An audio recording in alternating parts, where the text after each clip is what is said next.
네, 안녕하세요. 일주일 동안 잘 지내셨죠? 오늘은 그리스도 메시아에 대한 말씀을 전해드리겠습니다. 요한복음 14장 6절에 보면은 내가 곧 길이요 진리요 생명이니 나로 말미암지 않고는 아버지께로 올 자가 없다고 했습니다. 메시아를 통하지 않고는 하나님의 나라 천국에 갈 자가 없고, 메시아를 통하지 않고는 구원을 받을 수도 없고, 창조 목적을 알 수도 이룰 수도 없으며, 인류의 죄의 문제를 해결받으며 사랑의 뜻도 이룰 수가 없습니다. 그러하게 우리의 인생 가운데 가장 최우선으로 할 일은 메시아에 대해 제대로 알고 깨닫고 믿고 그가 전하는 말씀을 듣고 따름으로 인생을 구원시키는 것입니다. 그러면 신약의 역사를 통해서 메시아가 어떻게 왔고 메시아는 어떤 사명자인지 전해드리도록 하겠습니다. 유대 종교인들은 하나님을 믿으면서 4,000년 동안 그렇게도 메시아를 기다렸습니다. 그렇게 애타게 간절히 기다려온 메시아가 하나님이 보내시어 땅에서 태어났습니다. 누가복음 2장을 보면은 베들레헴에 구주가 나셔서 구유에 누워 있는데 이것을 아는 사람들은 아무도 없는 그런 순간이었습니다. 이때 그 지역에 목자들이 밤에 밖에서 자기 양떼들을 지키고 있었는데 하나님은 주의 사자 천사를 통해서 그들에게 구주가 난 것을 알리셨습니다. 목자들이 무서워하니 천사가 말하기를 무서워하지 말아라. 내가 온 백성에게 미칠 큰 기쁨의 소식을 너희에게 전하노라. 오늘 다윗의 동네에 너희를 위하여 구주가 나셨으니 곧 그리스도 주시리라. 지금 너희가 가서 구유에 누워있는 아기를 보리니 이것이 너희에게 표적이 되리라 했습니다. 이때 목자들이 보니 수많은 천군이 그 천사와 함께 하나님을 찬송하고 있었습니다. 그러면서 말하기를 지극히 높은 곳에서는 하나님께 영광이요 땅에서는 하나님의 기뻐하심을 입은 사람들 중에 평화로다 했습니다. 천사들이 하늘로 올라간 후에 목자들은 어서 베들레헴으로 가서 주께서 우리에게 알려주신 일을 보자 하고 달려갔습니다. 그리고 마리아와 요셉과 구유에 누인 아기를 찾아서 천사가 자기들에게 말한 것을 그대로 전해줬습니다. 그랬더니 듣는 사람들이 모두 놀랐습니다. 구주가 태어났지만 마리아와 요셉조차 그가 누구인지 몰랐습니다. 이때 목자들이 와서 천사들에게 들은 이야기를 생생하고 확실하게 전해주니까 놀랍게 여겼습니다. 한 나라의 왕도 아니고 온 인류를 구원할 만왕의 왕 메시아를 낳았으니 얼마나 큰일이고 충격적이고 어마어마한 사건입니까? 엄청난 일이었습니다. 온 인류를 위한 일이었습니다. 하나님께서 이미 미가 선지자들을 통해서 기다린 메시아는 세상에서 태어나서 올 것을 말씀하셨지만 이같이 이 아기가 역사의 주인공이 되어 올 줄이야 꿈에도 몰랐던 충격적인 일이었습니다. 그리고 이사야서 등 구약 성경을 보면은 하나님은 내가 곧 간다. 구름 타고 간다. 불과 칼을 가지고 간다. 내가 너희에게 구원자를 보내주리라 하고 수도 없이 말씀하셨습니다. 그래서 모두 하늘만 쳐다보며 메시아를 기다리고 있었는데 그 메시아가 지금 구유에 누워 있다고 하니 얼마나 놀랍고 충격적인 순간이었겠습니까? 메시아는 땅에서 왔다는 것을 믿어야 됩니다. 이사야 11장 1절에서 5절에 나오지 않습니까?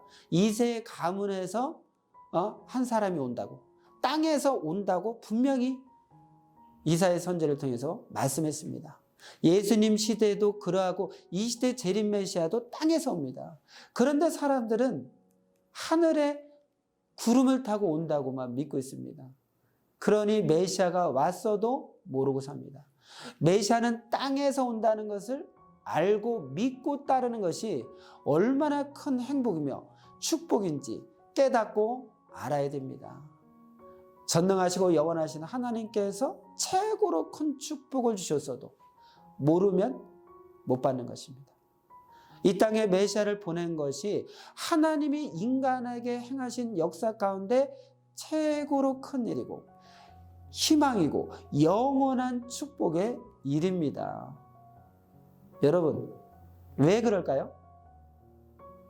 이 세상에 누구든지 하나님이 보낸 메시아를 믿고 사랑하고 그가 전하는 말씀을 듣고 행하면 이 육신이 땅에서 사람이 측정하지 못하는 각종 축복을 받고 살고 그 영도 영원토록 하나님의 사랑의 대상체가 되어 살게 됩니다.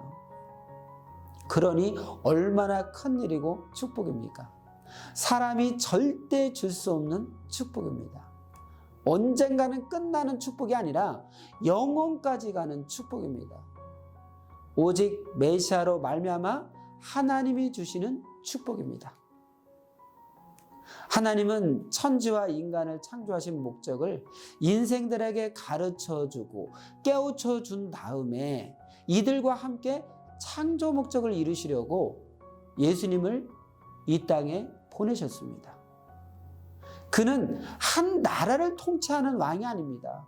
온 인류를 구원하는 구원자로서 만왕의 왕이요 만주의 주이십니다. 이 예수님으로 말미암아 구약 4,000년 동안 기다렸던 역사가 이루어졌습니다. 하나님은 세상을 사랑하사 사랑하는 메시아를 이 땅에 보내셨습니다. 죄로 멸망받을 자들을 하나님의 사랑으로 구원해서 영원히 살게 하기 위함입니다. 구약의 약속대로 하나님은 사랑하는 메시아 예수님을 보내어서 그를 통해서 하나님이 계획하신 뜻을 펴나가셨습니다. 그러나 모르는 자들은 자기들이 그리도 기다리던 구주가 와서 사랑으로 대해줘도 불신했습니다. 하나님이 보내신 메시아의 사랑을 받아야 하나님의 약속대로 하나님의 자녀가 되는데 모르고 계속 반대하고 불신했습니다.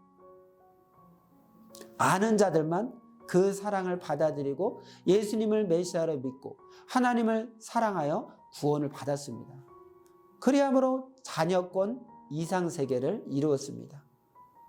하나님은 예수님을 통해서 2000년 동안 하나님의 구원 역사를 펴시면서 천지를 창조하신 목적을 이루어 오셨습니다. 그러나 정작 메시아를 기다렸던 사람들은 예수님을 믿지 않고 악평하고 배척했습니다. 메시아는 하늘구름을 타고 온다 했는데 땅에서 태어났으니 예수님이 무슨 말을 하고 어떤 표적을 보여도 믿지 않았습니다. 악평과 악담과 배척, 핍박으로 대할 뿐이었습니다. 그러나 메시아는 땅에서 온다는 이치를 깨달은 사람들은 하나님께서 순리로 행하신다는 것을 믿고 예수님의 제자들이 되어서 메시아를 따르면서 주께 배우고 깨달은 것들을 가르쳐서 많은 생명들을 하나님 앞에 돌아오겠습니다. 여러분, 여기서 하늘 구름은 저 하늘에 있는 구름이 아닙니다.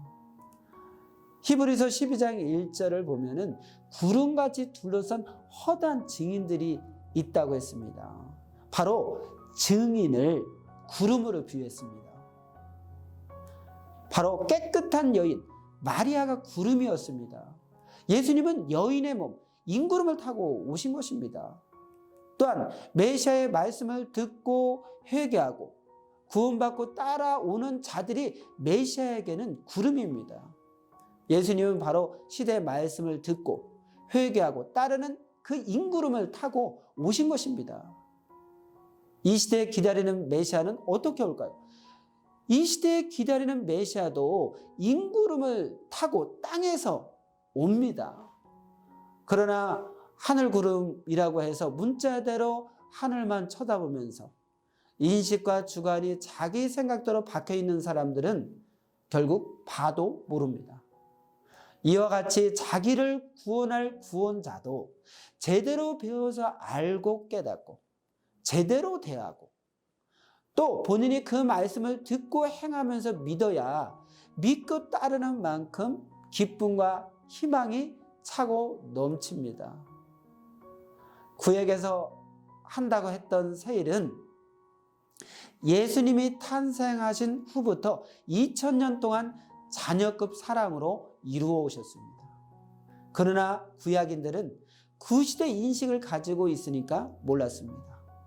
메시아가 와서 직접 말씀하고 행하는데 보고도 안 믿었습니다. 새 시대의 새 말씀을 안 배우니 몰랐습니다.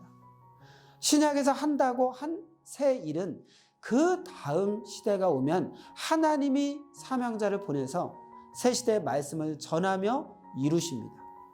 다 하나님과 성령님과 성자가 하시되 새 시대의 구원자를 보내서 그를 통해 새 시대의 말씀을 주시면서 그 말씀을 믿고 따르는 자들과 함께 이루십니다.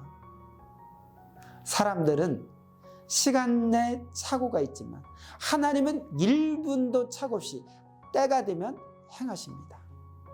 신약에서 예언한 새 역사도 시간적 착오 없이 때가 되니 시작하셨습니다. 메시아는 사랑으로 오십니다. 그 사랑을 꼭 받아야 됩니다. 이 사랑을 안 받으면 개인도 가정도 국가도 세계도 냉랭해지고 사랑의 이상세계가 이루어지지 않습니다. 하나님이 세상과 인간을 창조하신 목적, 사랑입니다.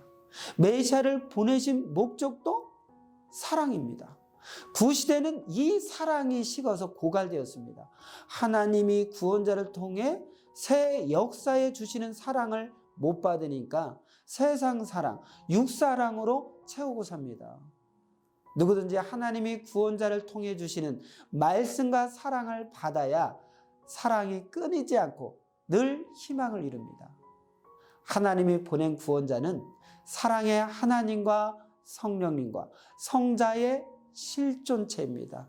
참 사랑의 존재입니다.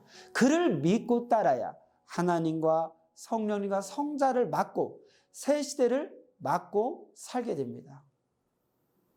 메시아는 축복덩이이고 사랑덩이이고 구원덩이입니다. 메시아는 사람의 영체가 하나님의 나라에 가도록 인도해 줍니다. 메시아가 아니고서는 하나님을 제대로 확신하며 믿게 해주지 못합니다. 메시아는 자기만이 아는 하나님의 말씀을 가지고 옵니다.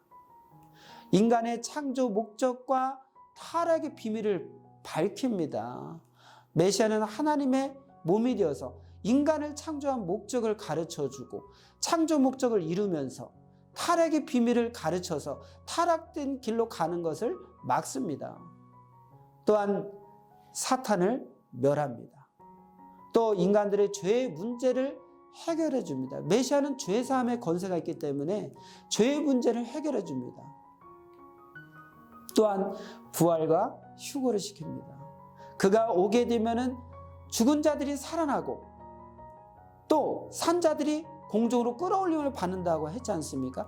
부활과 휴거를 시켜주십니다.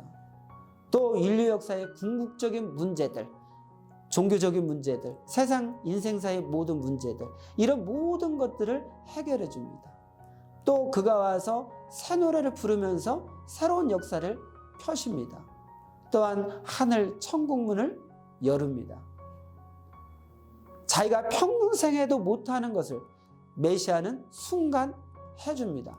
그만큼 능력있고 귀하고 중요합니다. 메시아, 주가 얼마나 귀하고 중요한지 저마다 절대 믿고 배우고 깨닫고 그와 함께 살아보아야 그만큼 그 수준만큼 알고 얻게 됩니다. 이 세상의 역사를 두고 전지전능하신 하나님이 보시는 최고 권세와 명예를 가진 훌륭한 자는 하나님 자신을 가르치는 자, 하나님이 권능과 능력과 권세와 진리를 주어서 자기 뜻을 이루게 한 자, 다시 말해서 인류를 구원하라고 세상에 보낸 메시아입니다. 구원자, 그리스도가 세상에서 최고로 큰 자입니다. 하나님과 성령님은 이를 깨닫고 믿고 행하는 자에게 그 대가로 영광과 사랑으로 대해 주십니다. 메시아를 믿고 따름으로 하나님의 영원한 축복을 받는 인생들이 되기를 기도드립니다. 여러분 감사합니다. 또 다음 시간에 또 귀한 말씀으로 뵙도록 하겠습니다.